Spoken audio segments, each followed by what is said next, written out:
Bugungi kunda iqlim o'zgarishlari, ob-havo haroratining gohida ko'tarilib, ba'zida pasayishi aholi, xususan bolalar orasida yuqori nafas yo'llari kasalliklarining kelib chiqishiga sabab bo'lmoqda. Xo'sh, bu borada bizning tibbiy madaniyatimiz qanday? Bu jarayonda ota-onalar nimalarga e'tibor berishlari lozim? Aynan shu mavzuda suhbatlashish maqsadida studiyamizga Alimardon Nuridinovni taklif etganmiz. Ko'rsatuvimizga xush kelibsiz. Dastlab Alimardon Bahridinovich, quyidagi savol bilan murojaat etmoqchiman. Bugungi kunda siz rahbarlik qilayotgan bo'limga qanday ahvoldagi bolalar qanday kasalliklar bilan kelishmoqda? Asosan bolalar yuqori nafas yo'llari kasalliklari bilan juda og'ir ahvolda kasallar ko'p kelyapti. Mana o'sha bir oyda ichida 75 ta bola yuqori nafas yo'llari orqali temperatura ko'tarib, og'ir ahvolga tushib, reanimatsiya bo'limiga yotqizilgan. O'shalardan 5 tasi miyaga asorat berib, sun'iy nafas berish apparatiga olindi va asoratsiz uzildi. Lekin o'sha davrda juda og'ir kasallarimiz ko'p bo'lyapti. Albatta, yuqori nafas yo'llari kasalliklari birdaniga kelib chiqmaydi. Ular bosqichma-bosqich o'sha bola salomatligida o'z ifodasini topadi. Bunday paytda statsionar, ya'ni shifoxonada davolanish taklif etiladi. 39,5 dan oshib 40,5, mana 42 gradus holatda ham kasallar kelganlar bo'ldi. Bu davrda o'ta og'ir davr hisoblanadi. Bu og'ir davrga o'tishiga sabab birinchi davrda uyda davolasa bo'ladi degan bunda bitta virus. Ikkinchi o'rta og'irdan bir necha virus harakat qilishi mumkin. Uchinchi davrda esa organizmda qo'shimcha oldindan bo'lgan surunkali kasalliklar bilan birga kechadi. Bu surunkali kasalliklar odam immun sistemasini rivojlanishini tormozlaydi, zaiflashtiradi. Buning natijasida organizm yaxshi ko'rilmagandan keyin kasallik soat sayin og'irlashib boradi. O'shaning uchun bolalarda uyda talvasa holati, komaga tushish, hushsiz bo'lib qolish, karaxtlik, ko'zini bir nuqtaga qarab qolishi, yosh kattaroq bolalar bo'lsa, tananing hamma sohasida og'riqlar bo'lish, ko'ngillanish, qusish va hokazo holatlar kelib chiqadi. Boshqa kasalliklar ham qo'shilsa, u kasalliklar o'zini yo'nalishi bo'yicha umumiy olganda umumiy intoksikatsiya deydi. Ishtahasizlik, qusish, karaxtlik, ko'p uxlash yoki ba'zida juda bezovtalik, boshini orqaga tashlash yosh bolalar, mana 1 yoshgacha bo'lgan bolalar, qo'llar, oyoqlarda tirishish, varaja deb gap tarqalgan qaltirash holati deyiladi endi olganda o'zbek tilida. Qaltirash holati bo'ladi. Bunday paytda virus o'z zahrini, toksin deb aytamiz biz, qonga so'rilishidan kelib chiqadi. Qonga so'rildi, mana shunday og'ir ahvolga olib ketadi. Endi yuqorida siz uy sharoiti davolash haqida so'z ochdingiz. Tabiiyki, har bir oila bekasi farzandi salomatligida biror bir o'zgarishlar, salbiy holatlar kuzatilsa, o'zi yaxshi biladigan dori vositalarini qo'llab ko'rishga intiladi va bu jarayonda ba'zi hollarda o'sha dori vositalarini noto'g'ri qo'llash oqibatlarida ham turli xil asoratlar kelib chiqishi mumkin. Bu borada tajribangiz borasida nima deya olasiz? Tajribangizda kuzatilganmi shunday holatlar? Juda to'g'ri o'rinli savol bo'ldi. Bolalarni uyda davolanishda to'g'ri o'sha qishloq vrachlik punktidan yoki poliklinikadan lechini yozib ketadi. Ba'zida statsionardan kechqurun yoki kunduzi kelib skoriy xodimlar berishi mumkin. Lechini bergandan keyin bolani birinchi tushunib olish kerak. Lechini qaysi tomonga yo'naltirish kerak? Davo muolajalari. Davo muolajasi. Mana infeksiyaning zahri 75% peshob, ya'ni buyrak orqali chiqib ketish kerak. 15% ya'ni prosenti terlash, ter orqali chiqib ketish kerak. Qolgan 10% nafas, havo bilan havoga chiqib ketadi. O'sha narsani ta'minlash uchun berilgan davo muolajasining asosiysi ichirish, suyuqlik ko'p miqdorda. U choy bo'lishi mumkin, qaynab sovigan suv bo'lishi mumkin, kompot, qatiq bo'lishi mumkin, sut bo'lishi mumkin va hokazo suyuqlik. Bu suyuqliklarni tana vazniga olib hisoblaydigan bo'lsa, masalan, 1 yosh bola 1,5 litrgacha suyuqlik ichish kerak, ovqatdan tashqari. O'sha suyuqlik ichgandan keyin u organizmda qon sistemasiga virus quyuqlashtirib qo'ymaydi, suyultiradi va siydik orqali uni toksini chiqib keta boshlaydi. Shu narsani yetarlicha ichira olmasangiz, bu jarayon og'irlash holatiga olib keladi. Og'irlashganda ishtaha bo'g'iladi, ichmadimi, peshob ajralmadimi, organizmda uni toksini, ya'ni zahri ko'proq miqdorda yig'ilib boshlaydi. Yig'ilib boshlangandan keyin organizm reaksiya qilib unga isitma ko'tariladi. Shuni oqibatida kasallik og'irlashadi. Endi mana parasetamol yoki boshqa dorilarni yozib beriladi. Parasetamol odatda har bir bola vaznini 1 kilosiga 15 mg ichirilishi kerak. bir sutka davomida. Endi 10 kilolik bola bo'lsa, mana litska ichayotgan 0,2 ya'ni 200 mg tabletka ikkita ichsa yetarli holat bo'ladi. Bu bir martalik ichish dozasi. Ba'zida bu 2 marta emas, 4, 5 martagacha yoki svichasini ham qo'yib foydalanish yoki aspirinni berish holatlaridan organizmga doridan ham zaharlanish. Endi u infeksiya qolib ketdi.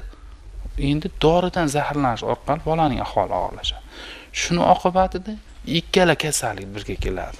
Ana endi gripp virusini toksin organizmga ta'sir qilyapti.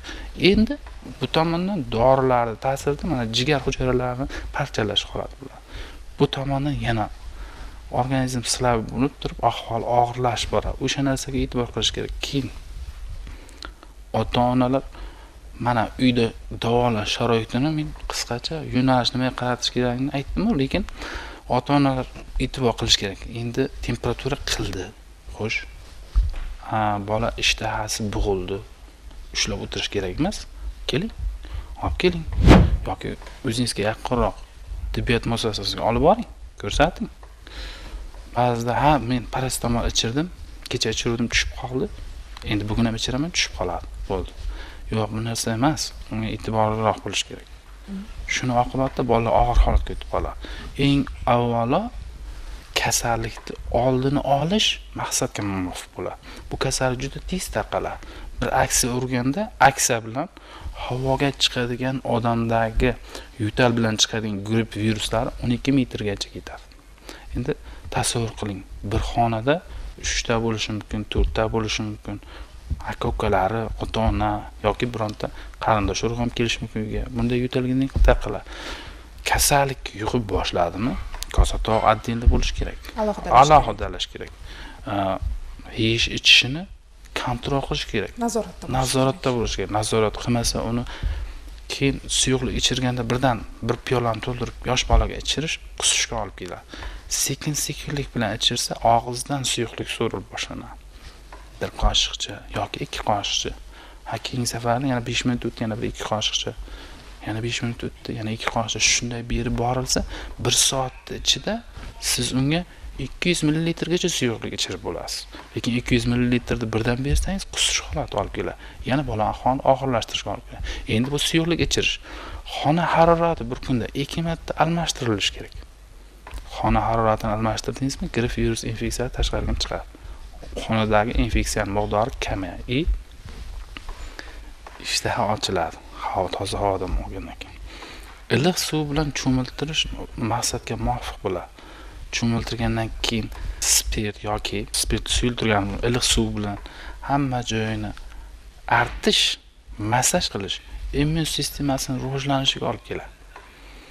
Bola peshob orqali chiqqandan keyin terlash boshlansa, immun sistemasi rivojlanadi. Nafas olish, havo almashtirgandan keyin kasallikka yordam qilgan bo'lamiz. Yaxshi bo'lish uchun bolani immun sistemasini rivojlanishini himoya qilib beradi. Mana shu orqali uyda davolanish mumkin. Mana shunga e'tibor qilib tushungandagina kasallikni boshqa bolalarga yoki oila a'zolariga yuqishi oldi olinadi. Bolaning isitmasi ko'tarilganda har qanday ota-ona sarosimaga tushib qolishi mumkin. Aytaylik, o'sha tez tibbiy yordam xizmati yetib kelguniga qadar ham o'z farzandiga qandaydir birinchi yordamni ko'rsatish istagi paydo bo'ladi. Ba'zi ota-onalar bu jarayonda isitma tushirish uchun tibbiyot etil spirtidan foydalanadi. Ba'zilar uksus kislotasini ishlatishga urinib ko'radi, ba'zilar esa mana shu bola peshonasiga namlangan sochiqni qo'yishadi. Umuman mana shu isitma tushirish usullari haqida nima deya olasiz? Isitma organizmda kasallikka kurashgan reaksiyasi. Mana 38 gradusgacha harorat ko'tarilsa, demak bu immun sistemasi kurashyapti. 38 dan oshib 39 ga boryaptimi? Unga yordam kerak endi, dori-darmon qo'shish kerak. O'shaning uchun statsionar. Undan oshdimi kapelni, ya'ni tomchilab qo'yish, ko'proq suyuqlik quyishga to'g'ri keladi. Endi isitma ko'tarilishiga 1 soat ichida temperatura ko'tarib olmaydi. 2 soat ichida ham bo'lmaydi. Bu o'tib ketgan 10 soat yoki 12 soat yoki 1 sutka 2 sutkani tashkil qiladi. Shu orada bolaga e'tiborsizdan temperatura ko'tarib ketadi. E'tibordan chetda qolgan paytida temperatura gektik darajaga yetgandan keyin bilib qoladi. Tabiiy hol e'tiborsizlik bo'lishi mumkin, ish chiqib qolishi mumkin va hokazo muammolar orqali shu holat rivojlanadi. Endi nima qilish kerak? Bular ish bo'ldi. Tez yordamga telefon qiladi. Kelguncha ota-ona yordam ko'rsatish kerak. eng asosiy narsa hozirda davlatimizning amaldagi standarti bo'yicha iliq suvdan foydalanish taklif etiladi. Iliq suv qanday ta'sir qiladi? Teri yuzasidagi ortiqcha teri bezidan ajralgan yog'larni yuvish orqali teridan, ya'ni issiqlik chiqishini ta'minlab beradi-da, tana harorati tez tushadi. Hamma joyini yuvib, masaj qilish shu narsaga olib keladi. Boshiga yaqin narsa qo'yish, bu talvasa berish holatini olish yoki meshishni oldini olish holatlari, lekin bu narsani tavsiya bermayman. Sababi uyda ushlab o'tirish, boshiga yoqdagi narsani qo'yishni tavsiya bermayman. U mutaxassis tomonidan qilingani ma'qul. Asoratga olib kelishi mumkin. Eng yaxshisi iliq suv bilan. Mayli paracetamol ichiring bir marta, mayli svichasini qo'ying, qiling, qarab o'tirmang. Lekin e'tiborda bo'lish kerak. Qani bolani qo'li yaqlayaptimi? Badanda bir mramorni deydi. Endi o'zbekchaga tarjima qanday qilinadi? Marmar simon rangga kirdimi? O banitsaniki ishtahasi bo'ldimi? Olib boring banitsaga. Qusdimi? Aniq olib borish kerak. Xushi buzilyaptimi? Uyqu buzilyaptimi? Bola tinimsiz yig'layaptimi? Ushlab o'tirmaslik kerak. Olib keling, qiling, ko'rsating. Imkon darajasida. Qayerga olib borasiz? Ko'rsatib, shifokor nazoratiga borish kerak. Bu holatlar bo'ldimi, statsionar sharoitda shifoxonada davolanish kerak. Uni ham ushlab o'tirgandan keyin aniq bu reanimatsiyaga tushadi. Mana shuncha kasallik tushdi. Shundan 5 tasi komil holatiga tushdi. Mana meditsina rivojlangani orqali mana yutuqli tomonimiz o'sha miyaga o'tgan taqdirda komadan so'ng nafas apparatida 3 kun 5 kungacha saqlab turib, asoratsiz olinib, uyga qaytarildi. Lekinda bundan-da ko'payishiga sharoit yaratmasligimiz kerak, oldini olishimiz kerak. Agar sizning sog'lig'ingizda mana shunday muammolar bo'lsa, Sherhayot shifo klinikasiga murojaat qiling.